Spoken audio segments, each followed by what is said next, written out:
자, 장경태 더불어민주당 최고위원이 김건희 여사가 왜 캄보디아에서 이렇게 아이 한 명을 안고 찍은 사진, 장경태 최고가 막 의혹을 제기했었잖아요. 아니, 저거 말이에요. 이렇게 우리 방송국 스튜디오에도 조명이 있는데, 조명해놓고 이렇게 연출해서 찍은 거 아닙니까? 빈곤 포르노 화보 촬영한 거 아니에요? 뭐 이런 주장을 해서 대통령실로부터 1호 고발 대상자가 됐었죠. 그것에 대한 경찰의 결과가 나왔습니다. 먼저 영상이 하나 준비되어 있습니다. 보시죠. 김건희 여사의 빈곤 포르노 화보 촬영이 논란이 되고 있습니다. 1992년 오드리 헵번이 소말리아에서 영양실조 아동을 안고 찍은 사진과 흡사합니다. 외신과 사진 전문가들은 조명까지 설치해서 사실상 현장 스튜디오를 차려놓고 찍은 컨셉 사진으로 분석합니다. 인권 실종이고 외교 결례이고 국격 실추입니다. 기분 모욕죄 정도 기분 나쁨죄는 될 수 있는데 헌정사상 최초 아니에요? 대통령실이 야당과 언론을 상대로 재갈을 물리기 위해서 고발하고 겁주기, 겁박한다면 뭐 거기에 응하면 안 되겠죠.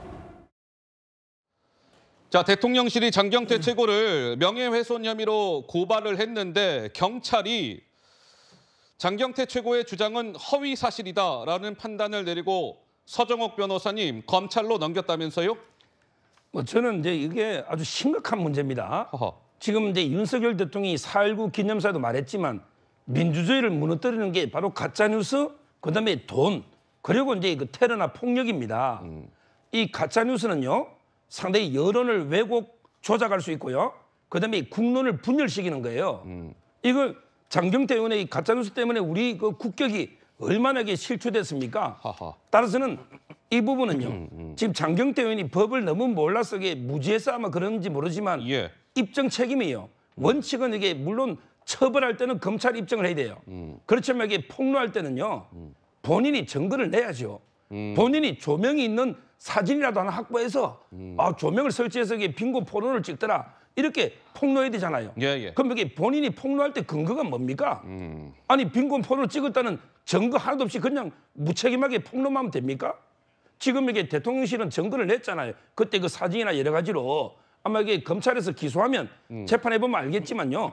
저는 이게 가짜뉴스는 무조건 이게 법정 최고형으로 엄벌해야 됩니다. 이게 어허. 진짜 우리 민주주의를 무너뜨리는 이게 문제고요. 예. 앞으로 이게 김의겸이든 장경태 의원이든 이런 이게 가짜뉴스 제조기 국민 대표라고 뭐 하지만 제가 보기 가짜뉴스 제조기들이거든요. 예. 이런 분들에게 엄하게 수사해서 저는 처벌해야 되는 겁니다. 자, 어쨌든 이제 검찰로 넘겨지게 됐으니까 또 이제 추가 수사가 진행이 될 것 같고, 이번에는 그 왜 청담동 술자리 의혹을 제기했던 더불어민주당의 김의겸 의원 있지 않습니까? 한동훈 장관도 김의겸 의원을 명예훼손 혐의로 고소했고 보수단체에서도 고소한 바가 있습니다. 이것과 관련해서 김의겸 의원이 경찰에 서면 조사를 일단 서면 조사 답변서라는 걸 김의겸 의원이 아마 경찰에 보낸 모양인데요. 자, 먼저 그 당시 대한민국을 떠들썩하게 했던 영상입니다. 먼저 잠깐 보시죠. 청담동에 있는 고급스러운 바였고요. 그 자리에는 그랜드 피아노가 있었고 첼로가 연주됐습니다. 기억나십니까? 의원님은 계속 저한테 허황된 거짓말만 해놓으신 다음에 끝난 다음에 사과도 안 하시잖아요. 의원님, 저는 다 걸게요. 의원님 뭐 거시겠어요? 김의겸 의원은 사과하실 필요가 없습니다. 그분은 책임을 지셔야죠. 그분은 입만 열면 거짓말하면서도 지금까지 단 한 번도 책임을 지지 않았습니다. 그 훼손한 대가가 10억 원까지나 되나? 여기에 대해서는 저도 좀 놀랐습니다. 이분이 스스로의 몸값, 자신의 몸값을 대단히 높게 매기는구나, 이런 생각을 했습니다.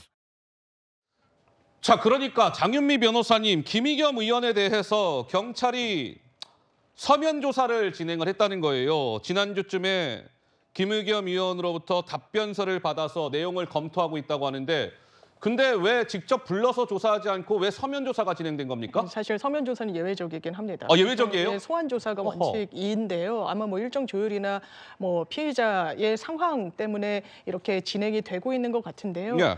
사실 지금 들어보신 이 발언, 의혹 제기 같은 경우에도 이 국회 상임위장에서 한 거 아니겠습니까? 조금만 법리 검토를 한다면 기소할 수 없다는 걸 알 겁니다. 그렇지만 어허. 경찰이 기소 의견으로 송치할 것 같습니다. 장경태 의원의 사례를 다룬 전례에 비춰봤을 때 그렇습니다. 장경태 의원 같은 경우에도요. 물론 그 발언이 사실이 아니라면 정치적 책임을 져야 되겠지만 구체적으로 그 발언의 내용이 형법상 명예훼손인지 아닌지를 따져봐야 되지 않겠습니까? 예. 이른바 조명을 세우고 가공해가지고 촬영을 했다라는 분석이 있다라고 이야기합니다. 본인의 사실 개진을 한 게 아닙니다. 어떤 의견 개진을 한 부분을 형사적으로 처벌하지 않습니다. 그리고 김건희 여사가 피해자 아니겠습니까? 기본적으로 이런 공적 인물, 퍼블릭 피규어에 대해서는 법원이 어떤 비판의 창구를 열어놔야 된다라는 입장을 견지하고 있습니다. 더더군다나 본인이 피해자면 본인이 고소하는 게 맞지 않겠습니까? 왜 국민의 세금이 들어가는 대통령실에서 이 부분 법률 대리를 하고 있습니까? 어허. 이 부분이 더 큰 문제라고 생각합니다. 지금 이제 장경태 의원도요. 서면 조사 후에 그 소환 조사 했거든요. 아마 이제 김의겸 의원도 소환 조사 곧 할 거로 보이고요. 네. 두 가지 지금 여기 그 상임위 있잖아요. 네. 상임위에서 발언도 고의로 허인 걸 알면서 이게 폭로하면 면책 특권이 안 된다는 판례가 있고요. 그다음에 김의겸 의원 스스로 협업을 했다. 더 탐사하고 네. 했기 때문에 이거는 밖에 거는 책임지됩니다. 알겠습니다. 자,